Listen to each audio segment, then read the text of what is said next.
अभी का जनरेशन दोस्तों कहां से कहां पहुंच गया है और पहले का क्या था, इसमें बहुत बड़ा डिफरेंस है। बहुत सारी दुनिया भर में कंपनीज है। मैं स्मार्टफोन की बात करूं तो एक एप्पल ऐसी कंपनी है कि आपको पता होगा, एक बड़ी सी बड़ी कंपनी है और एप्पल स्मार्टफोन का लोग लाखों करोड़ों फैंस है दुनिया में और इसका क्रेज दुनिया भर में है। स्मार्टफोन के लोग तरह तरह हथकंडे अपनाते हैं और मजाकिया लहजे में भी सोशल मीडिया पे वीडियोस रील्स डालते हैं। किडनी मैंने बेच दिया तो ये वगैरह वगैरह वगैरह। और दोस्तों इसे लेने के लिए हद तक बहुत कुछ कर जाते हैं, लेकिन कोई इतना हद तक कर जाए बहनचोद, कोई सोच नहीं सकता लौड़ा। एक शख्स की बात करूंगा, पहले आईफोन उसने बुक किया और बुक करने के बाद सही समय आया ना तो उसके घर तक वो फोन भी पहुंचा, ये फोन भी पहुंचा। और जिसके बाद उसने एक स्मार्टफोन के लिए डिलीवरी बॉय की हत्या की और हत्या करने के बाद उसने जो हथकंडे आगे अपनाए हैं, जो जैसे जैसे उसने आगे जो कारनामे किया, इसे जानने के बाद आप यहाँ पे एक बार सोचोगे और बोलोगे कि इतना हद तक गिरना तो सही नहीं है। मैं क्या बताऊं क्या नहीं, लेकिन दोस्तों जो भी बोलूं ना, बिल्कुल यहाँ पे वाकई सोचने वाली बात सी है। और यहाँ पे कैसे पहले बुक किया गया, कैसे पुलिस तक ये बात पहुंची, क्या है पूरी कहानी, हम इसे पूरी रखेंगे। मैं बताऊं तो इस चैनल पर अपने हो तो चैनल को सब्सक्राइब करें दोस्तों। मैं इसका उसका नहीं, आपका अंकित सिंह बोल रहा हूं। चलिए शुरू करते हैं कहानी आज की सच्ची घटना की। मैं बात करूं तो मैं कर्नाटक की बात कर रहा हूं। कर्नाटक का दोस्तों अरसीकेरे शहर, जहां मैं बताऊं तो हासन जिला, अरसीकेरे शहर लक्ष्मीपुरा की इलाका है। और यहीं पे दोस्तों आज से बताओ, मैं साल 2023 की बात कर रहा हूँ। वो जनवरी का वो महीना जहाँ खुलासा हुआ, साल 2023 की यह वारदात हुई थी दोस्तों। जहाँ फरवरी में यह, आपको बताओ तो फरवरी 2023 में इसका खुलासा होता है। अब खुलासा कैसे हुआ हम ये पूरी बात रखेंगे।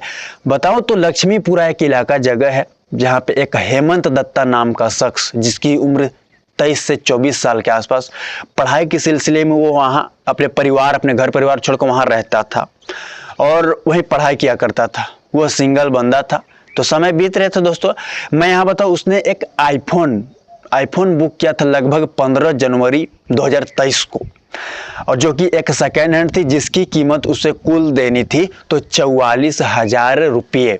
जी 44,000 रुपये उस लौंडे को देनी थी। और जिसके बाद जैसे जैसे समय बीत रहे थे, वो स्क्रॉल कर रहा था मोबाइल फ़ोन की, मेरा मोबाइल फ़ोन जिसने मैं ऑर्डर किया वो कहाँ तक पहुँचा। तो वही तय वक्त पर उस मोबाइल फ़ोन की पहुँचाने का जिम्मा डिलीवरी बॉय की थी, जिसका नाम बताऊँ तो हेमंत नाइक। यहाँ गौर से आप सुनिएगा दोस्तों, दो शख्स, जिसने ऑर्डर किया उसका नाम है हेमंत दत्ता और जिसको पहुँचाने थी पार्सल, उसका नाम था हेमंत नाइक। उसकी उम्र 25 साल के आसपास।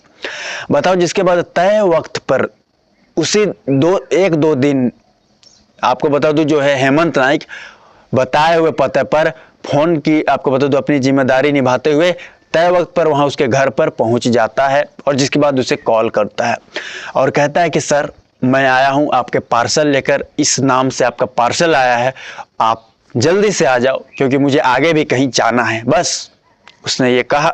और जिसके बाद वो लौंडा, उसने मन में सोचा दोस्तों, आपको बताओ, मन में उसके पहले से ही प्लान थे। जिसके बाद शख्स जो है हेमंत दत्ता बाहर आता है और जिसके बाद उसकी बहाने से वो कहता है कि मोबाइल फ़ोन पहले मैं चेक करूँगा। वो कहता है मोबाइल फ़ोन वो चेक भी करता है। जिसके बाद कहता है कि मुझे ऑनलाइन पेमेंट करना होगा और मैंने फ़ोन घर के अंदर रखा है और कुछ कैश भी है मेरे पास, कुछ ऑनलाइन भी है।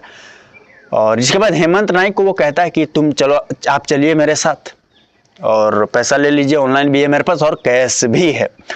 हेमंत नाइक दोस्तों, जो कि एक बताया गया है सीधा साधा व्यक्ति था, लोगों ने बताया, लड़का था जो कि चला गया, कभी कोई कल्पना में नहीं सोच सकता क्या हो जाएगा। तो चला गया घर के अंदर और यहाँ बताओ तो शख्स जो है ऑनलाइन पैसा ट्रांजैक्शन भी किया उसे, जिसके बाद कैश पैसा देना था। तो बताओ, कैश पैसा देने के समय बगल पे एक छुरी रखा हुआ था, चाकू। जिसके बाद बहनचोद चाकू उठाया, लौड़ा चाकू उठाया और देह मारा। मतलब अपने बचाव में उसने बहुत कोशिश किया हेमंत नाइक ने, लेकिन हेमंत दत्ता दोस्तों वार पे वार उसने किया। चाकू से गर्दन पे वार, मतलब शरीर के मेन पार्ट पे वार किया गया। और जिसके बाद आपको बताऊं तो वह पूरी तरीके से जिसके बाद जख्मी हो चुका था और जख्मी ही हालत में उससे मौत के घाट उतार दिया शख्स ने। अब मौत के घाट तो उतार दिया, लेकिन अब उसके कुछ समझ नहीं आवत रहे, कुछ समझ नहीं आवा दोस्तों कि करना क्या है। लेकिन उसने सफाई से कहूँ तो लगभग 2 दिन तक, पूरे 2 दिन तक उसकी लाश को, यानी हेमंत नाइक की लाश को घर पर ही रखा, घर पर रखा। और जिसके बाद उसने दोस्तों बोरी में उसकी लाश को डाली एक बड़ी सी, फिर जिसके बाद स्कूटी में लादता है। स्कूटी में लादने के बाद वहां से कुछ दूरी में एक रेलवे स्टेशन पड़ता है जिसका नाम अंकोपल रेलवे स्टेशन, सुनसान जगह ले गया। और जिसके बाद दोस्तों वहां पे आपको बता दूं लकड़ी में उसकी लाश को ढका, आसपास एरिया में लोगों का आना जाना कम था।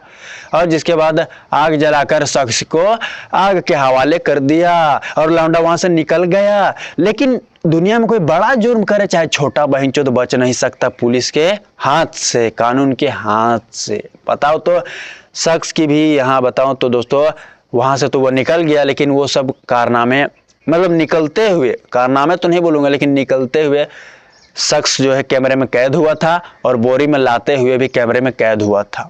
तो उसके आपको बता दूं 8 से 10 दिन बाद आपको बता दूं हेमंत नाइक का परिवार पुलिस में कंप्लेन कर चुका था कि मेरा बेटा यहाँ काम करता है, जो कि उसका कोई आता पता नहीं। तो पुलिस मामले में लग चुकी थी दोस्तों, और पुलिस भी कहीं ना कहीं तलाश कर रही थी। तो 10 से 15 दिन बाद आपको बता दूं वो 1 फरवरी की मैं बात करूं, 1 फरवरी 2023 को पुलिस को दोस्तों रेलवे स्टेशन से बगल में लाश देखी गई, लाश देखा पुलिस ने जो कि जली हुई है। इसके बाद पुलिस ने दोस्तों उस डिटेल खंगाला, कैमरे सबसे पहले आसपास ही में देखा, छानबीन किया तो वहां कोई सुराग नहीं मिला। और इसके बाद कैमरे तलाशे तो कैमरे में दोस्तों एक शख्स है जो कि आता दिखता है बोरी में कुछ लाते हुए, फिर वही जाता हुआ भी दिखता है। तो लोगों ने जिसके बाद दोस्तों आपको बता दो इस शक के आधार पर उस शख्स को तो पहले पकड़ लिया गया। पकड़ने के बाद दोस्तों उससे पूछताछ की गई। पूछताछ के बाद उसके बाद सारा गुनाह कबूल कर लिया था और बता दिया था कि मैंने उसकी हत्या कर दी। आगे खुलासा हो चुका था, पुलिस से अलग अलग धारा पर मामला दर्ज करके उसे गिरफ्तार भी कर चुकी थी। तो ये कर्नाटक अरसीकेरे शहर लक्ष्मीपुरा इलाका में यह वारदात हुई थी, जहाँ पे पहले तो एक शख्स ने आईफोन ऑर्डर किया और जिसके बाद उसकी कीमत उसे 44,000 देने की पैसे नहीं थे, मतलब आधा पैसा था। और जिसके बाद कुछ भी पैसों के लिए, चंद पैसों के लिए दोस्तों उसने उसकी जान ले ली। 2 दिन तक लाश को रखना घर में आप समझ सकते हो। और जिसके बाद सबूत मिटाने का इसने तो हर प्रयास किया था, लेकिन दोस्तों पुलिस उस तक पहुंची भी और उसे गिरफ्तार भी की और जिसके बाद उसे जेल में सड़ाई भी। कैसे इस घटना को आप देखते हो, अपनी राय दो और कहां से वीडियो देख रहे हो, और ये बात भी आप सामने रख सकते हो दोस्तों। और ऐसे लोगों की सजा क्या बने आप ही बताओ। खैर अभी के लिए इतना है, अगली कहानी के साथ फिर से मुलाकात होगी। जय हिंद, जय भारत।